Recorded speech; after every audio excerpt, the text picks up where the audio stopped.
Hey everyone, Slothcakes here and welcome back to some more Battle Operation 2. Now today we'll be playing the level 1 support type 450 cost Zock. And I do love this mobile suit a lot, especially that little beginning animation he does at launch. Like look at this, look at those mono eye and look at those claws. That thing's adorable. Even though it's a massive behemoth of a machine. But anyways, this is my first match in the jungle and I gotta say I did pretty good. Now the jungle's the new map that was added. They also added Port Base High Tide, which is a variant of Port Base. Both of those maps have something in common where water is unavoidable. Water plays a very big role in both of those maps. In this one, it's from your base all the way to the enemy's base, straight down the middle. And in Port Base High Tide, it's right smack in the middle, so you're gonna have to deal with it. Especially with this map, you actually can't cross this body of water without jumping over it or going through it. There's no bridges or anything. This is it has an interesting layout, mostly because it's very flat, it's a small map, and there's not really that many high elevations, if you don't call, like, you know, the bottom of the water an elevation. But anyways, there are a few things I like about it, but if you guys have any questions about water, I recommend the video I made like a week ago. It breaks down water, tells you everything you need to know about it, shows you the ups, the downs for each mobile suit, how to check if your mobile suit's amphibious, all that snazz. Now, suits do get a buff when they're in water, like right here. I was able to counter that mobile suit because I was in water. Because if we look back in a sec, I'm just gonna rewind it for you guys. I was overheated. However, because I'm in water, overheated thrusters cool down faster. So you see my overheat thrusters? Right now they come back, I was able to tackle. If we were on land, my thrusters would probably take close to just one more second for it to come down and go back. But that 1 second would have been enough for them to backswing and knock me down. So that's an instance of water being very helpful and actually saving my life. Now we can debate if that actually helped me or not. I want to say it actually helped. Because it looks nice. But those benefits are actually universal. Boost consumption, boost overheat, and beam weapon overheat are all universal benefits for mobile suits being amphibious or non-amphibious if they're in water, which is really nice, and it pairs nicely with a lot of amphibious suits because most of them have beam weapons. Now, as for amphibious mobile suits, there's not really that many. But right here, you saw that enemy Gelgu, actually I think that's a Gabaldi. You saw that Gabaldi just run, well not run, but he jumped into the water and didn't even notice me. And you might be thinking, oh, he's blind or something? Yeah, he might be blind. However, it is important to know that if you are on land, and you're any mobile suit, amphibious or non-amphibious, and someone's in water, your radar will actually be shortened when it's trying to track enemies in water. So if they're in water and they're right next to you, your radar still might not pick them up. So right there, like where I am right now, there could be a guy right in front of me in the water, and it would take me up to like here to actually figure out, oh shit, there's someone there. So it can be like a very nice way to surprise people, especially if you're standing still like I was doing.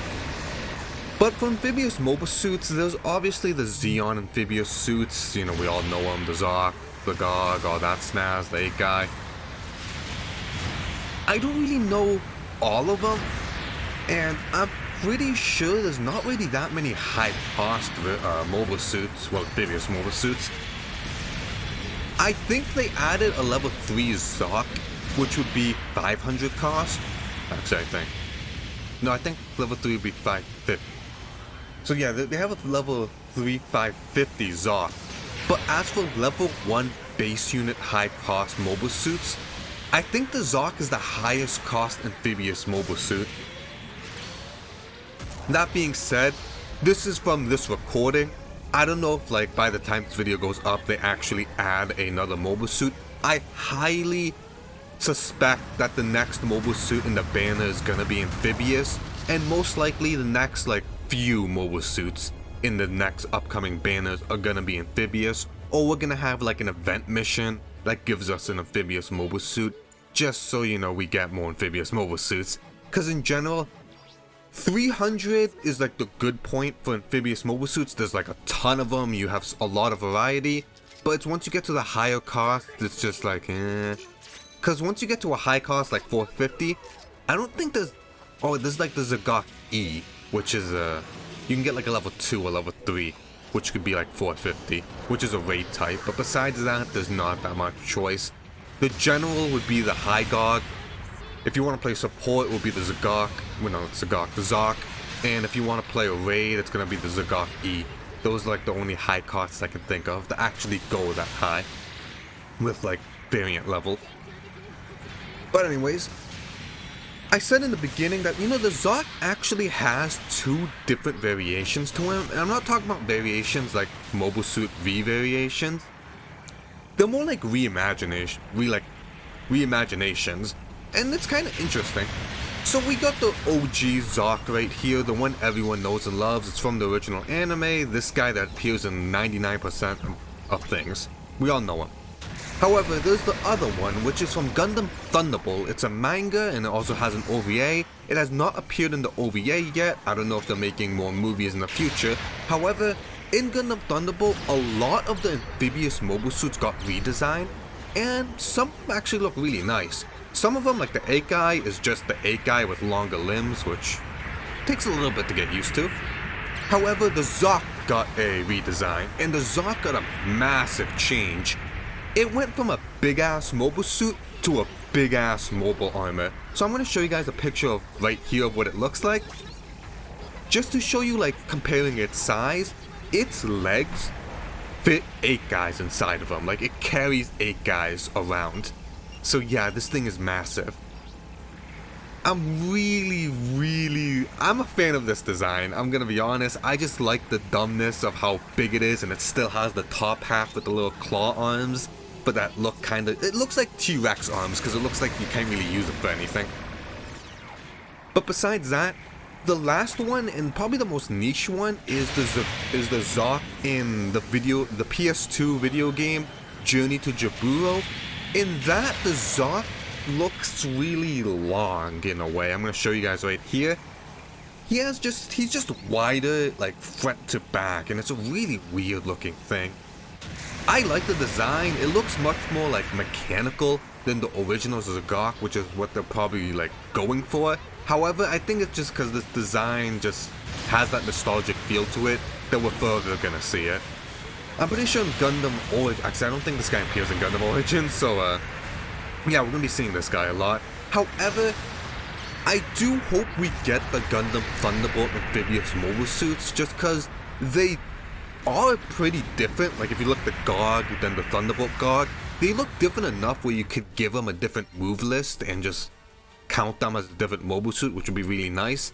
I'm just really excited to see some more amphibious mobile suits, because if you guys don't know, I am a huge fan of amphibious mobile suits. They're some of my favorite mobile suits in all of Gundam. That's a really weird thing to say, however that is 100% true.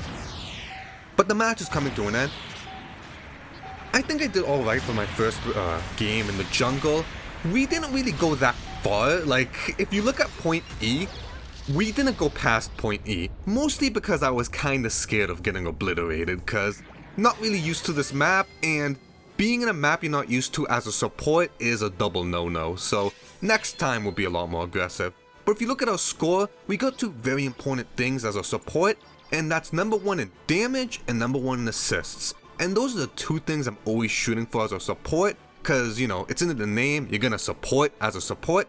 But anyways, that was some Zock in the jungle. Hope you guys enjoyed this video. Like usual, don't forget to like, comment, subscribe. Check out the channel if you want to see some more Battle Operation 2 videos or stuff like that. But like usual, Sloth Cakes here, have a good one and see you next time.